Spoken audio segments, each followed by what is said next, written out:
Hai nó đúng là nó sao cả hôn cao rồi đây.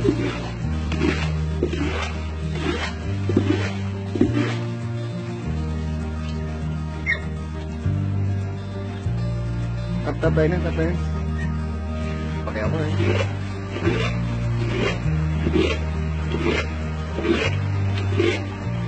Nó tạt ra đây, đó nó tạt ra. Đó.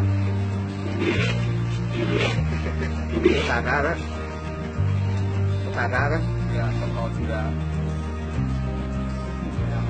Lôi nó ra đi. Chết mẹ nó có đeo nè. À.